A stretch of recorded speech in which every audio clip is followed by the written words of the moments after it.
Jadi, Assalamualaikum warahmatullahi wabarakatuh. Perkenalkan nama saya Febrio Pasha Arwanda. saya Bagas Ridho Ilhami. Dan saya Muhammad Ari Legaputra.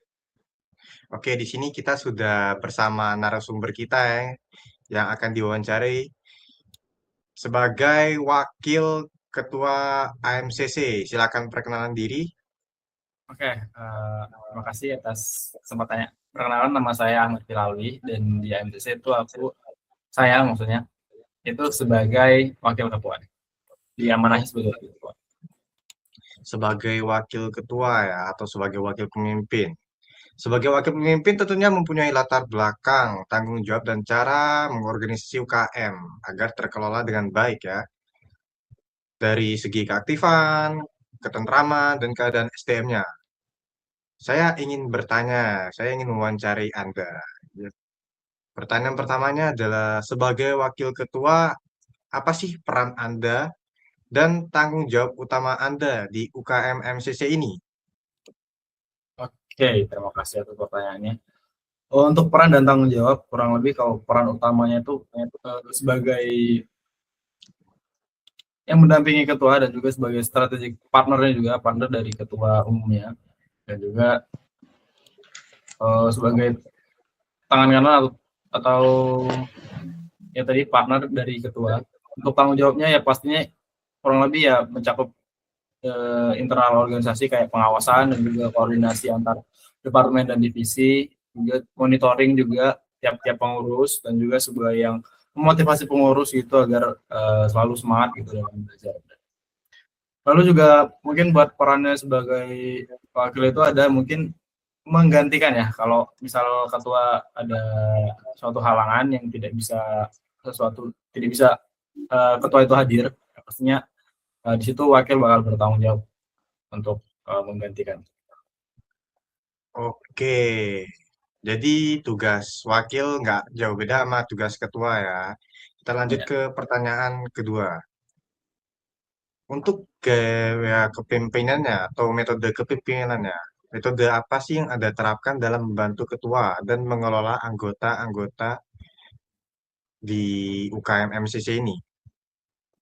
Oke, kalau metode mungkin metodenya itu lebih ke mengarahkan aja, atau metode coaching kepada para koor-koornya, terutama departemen dan divisi, agar bisa memiliki kemandirian dalam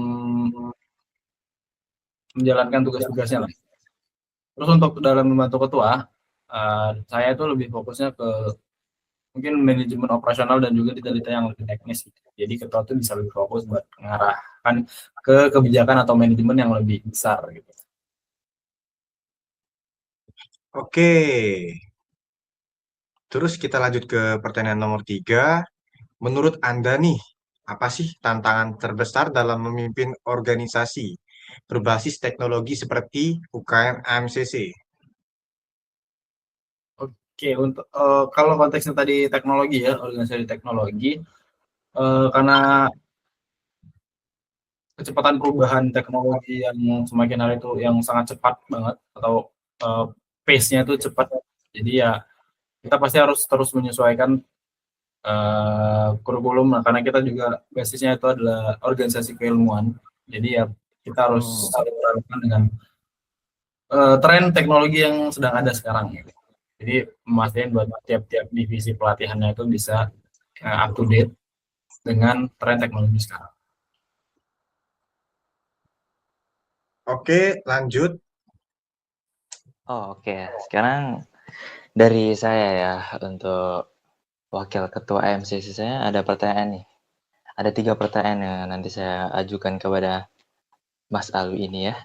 Yang pertama nih, bagaimana sih cara Anda mengambil keputusan ketika terjadi perdebatan pendapat dalam kepengurusan? Gimana itu? Oke, untuk mengambil keputusan kalau berbeda pendapat itu biasanya kita bakal melihat dari pendapat masing-masing itu secara objektif ya, kita nggak boleh menilai secara subjektif.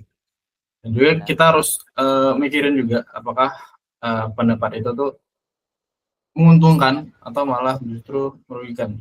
Dan pastinya kita harus tetap menghargai setiap pendapat, baik itu baik atau buruk, mau itu dari siapapun yang menyebutkan, kita tetap harus menghargai. Dan mungkin kalau udah mentok atau udah deadlock, nggak nemu jalan keluar ya, pastinya kita bakal musyawarah dan juga voting sebagai jalan terakhir untuk dapat solusi yang paling baik. Oke. Oke, Sangat lanjut. berpikir kritis ya. Iya, keren sekali ya. Oke, lanjut aja untuk pertanyaan kelima. Ini dari saya, untuk Mas Alwi ini, apa strategi Mas Alwi untuk menjaga komunikasi yang efektif antara pengurus dan anggota gitu? Gimana caranya? Oke, untuk strategi komunikasi yang pertama itu mungkin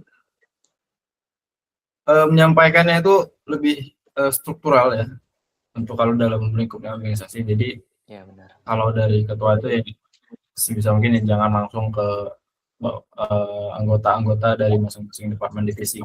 Jadi kalau butuh misal ada butuh teguran atau sesuatu, menyampaikan sesuatu, itu lewat dari koordinator masing-masing ya gitu. Misal departemen atau divisi gitu. Jadi yang komunikasi kita langsung ke koordinator, bukan langsung ke pengurus anggotanya gitu.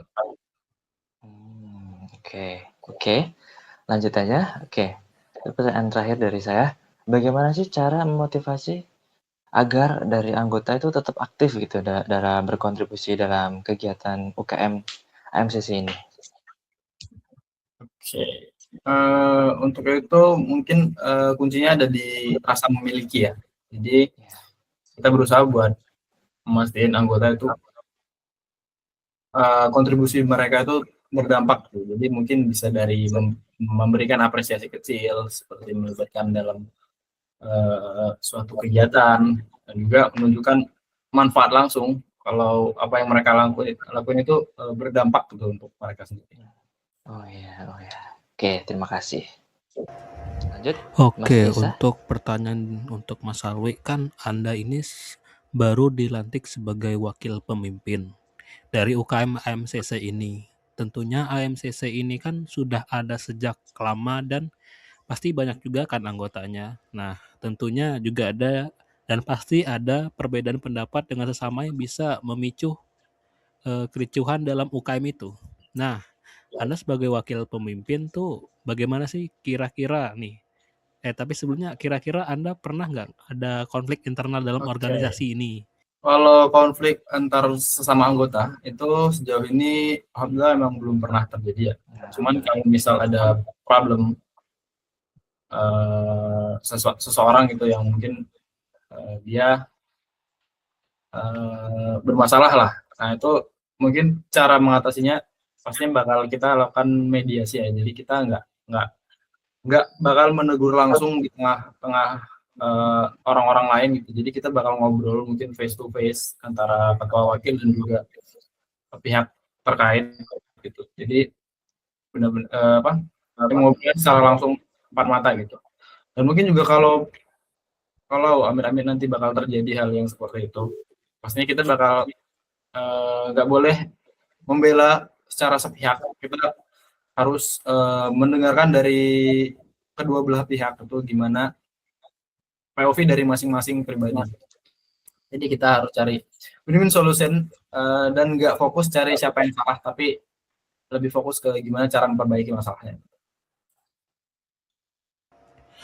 Oke, semoga memang tidak ada masalah ya untuk kedepannya. Nah, untuk pertanyaan selanjutnya ini UKM FCC ini kan tadi sesuai yang saya katakan pasti anggotanya banyak tuh. Nah, dari situ tuh terbentuklah beberapa divisi yang lainnya untuk mengkoordinasi dan mengkoneksikan arahan ketua dan wakil ketua pada anggota. Dalam menjalankan program kerjanya itu tuh gimana sih pembagian tugas antara ketua, wakil ketua, dan divisi yang ada gitu? Kalau pembagian, karena kan udah ada departemen dan juga divisi ya, jadi sebenarnya tugasnya itu udah sesuai dengan departemen dan divisinya. Tapi kalau misalnya satu-satu, pastinya kalau ketua itu tugasnya sebagai penanggung jawab utama, jadi ya sebagai wajah dari AMC itu ya sebenarnya dari ketua itu sendiri. Dan baru wakil ketua itu mungkin bisa lebih ya tadi seperti yang sebutkan di pertanyaan kedua kalau nggak salah, itu ya sebagai internal juga, dan juga yang lebih detail lagi terkait teknisnya gitu. Terus untuk masing-masing itu ada departemen dan divisi. Jadi departemen itu yang mengurus organisasi itu secara internal. Ada seperti kayak PSDM, Humas, HRT, ke rumah tanggaan, kewirausahaan, terus ada juga komunikasi visual dan juga divisi-divisi. Kalau divisi itu dia lebih fokusnya ke pelatihan setiap minggu. Jadi merancang materi setiap minggunya, mau materi apa yang mau disampaikan, dan juga kelas-kelas itu yang mengambil alih itu dari divisi. Oke, pertanyaan terakhir dari saya. Nah, andaikan nanti Mas Alwi ini menggantikan posisi menjadi ketuanya, gitu. Yang dimana sebelumnya kan merupakan wakil nih. Nah, yang pasti tugas dan tanggung jawabnya berubah. Nah, kira-kira sebelumnya jadi wakil tuh nilai kepemimpinan apa yang paling penting yang harus dimiliki seseorang pemimpin organisasi mahasiswa ini? Mungkin nilai kepemimpinan yang paling penting itu integritas dan juga empati ya. Jadi kita seorang pemimpin itu harus bisa dipercaya. Jadi selaras antara perkataan apa yang dia omongin dengan perbuatan yang dia lakuin. Dan juga harus punya empati untuk bisa paham kondisi dari anggota di luar urusan organisasi. Karena pasti kan organisasi mahasiswa itu kan berada dalam lingkup perkuliahan kan, dan nggak mungkin organisasi itu mengganggu dari sisi aktivitas perkuliahan, karena tujuan dari mahasiswa juga daftar universitas untuk berkuliah gitu, bukan buat berorganisasi. Jadi kita harus memahami kondisi di luar urusan organisasi. Oke, baik. Mas Alwi, saya memiliki 3 pertanyaan terakhir dari kelompok kami. Nah, saya ini penasaran. Mas Alwi itu masih seorang mahasiswa kan? Ya. Nah, masih seorang pelajar ya berarti. Nah, sebagai seorang pelajar tuh bagaimana peran Mas Alwi buat mengembangkan soft skill dan hard skill anggota NCC yang lain? Oke, untuk mengembangkan hard skill dan juga soft skill. Ya. Kalau secara hard skill kurang lebih karena kita juga ada pelatihan setiap minggu, dan itu dari masing-masing divisi itu sebelum pelatihan itu selalu ada pelatihan antar instrukturnya gitu. Jadi disitulah buat hard skill itu dilatih, dan juga buat soft skill itu sebenarnya berjalan aja. Kalau buat soft skill sebenarnya kayak dengan mengikut sertakan masing-masing anggota di dalam kegiatan-kegiatan itu, dan pastinya juga bakal melatih soft skill mereka gitu. Kayak pastinya kan dari MC sendiri mungkin terkadang kalau ada event atau sesuatu gitu butuh misal buat meningkatkan sisi public speaking gitu, kita bisa taruh seseorang itu atau anggota itu menjadi MC atau yang memimpin sebuah acaranya gitu. Kalau dalam kepanitiaan gitu kan pasti akan meningkatkan komunikasi antar sesama lah. Kurang lebih gitu sih. Baik. Masih sama dengan kemahasiswaan. Bagaimana cara Mas Alwi itu kayak menyeimbangkan antara tanggung jawab sebagai mahasiswa sama sebagai wakil ketua organisasi? Oke, jadi ini lebih menyeimbangkan antara perkuliahan dan juga organisasi ya? Ya. Oke, pastinya kita harus pakai skala prioritas. Jadi kita harus lihat yang mana yang lebih prioritas gitu. Apakah saat itu yang lebih prioritas adalah perkuliahan atau yang lebih prioritas adalah organisasi gitu. Dan kalau memang ada sesuatu yang bentrok antara perkuliahan dan organisasi, kita bisa pakai pendelegasian. Jadi mungkin mendelegasikan orang lain itu untuk mengerjakan tugas kita. Berarti suka minta orang lain ngerjain tugas berarti Mas Alwi? Oh, bukan begitu maksudnya. Tapi lebih ke mendelegasikan, misal ada sesuatu yang bentrok, delegasikan tugas yang bisa dimen oleh orang lain. Ya, baik. Sesuai dengan tanggung jawabnya. Oke, pertanyaan terakhir nih. Andaikan saya mau jadi pemimpin organisasi, apa saran yang dapat Anda, Pak Sawi, berikan buat saya agar saya bisa menjadi sebuah pemimpin dalam organisasi?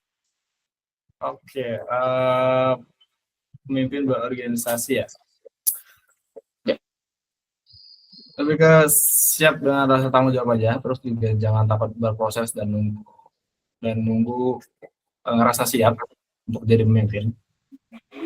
Karena kepemimpinan itu bukan cuma tentang jabatan aja, tapi juga tentang keberanian masing-masing buat ngambil tanggung jawab dan ngasih nilai lebih bagi orang lain gitu.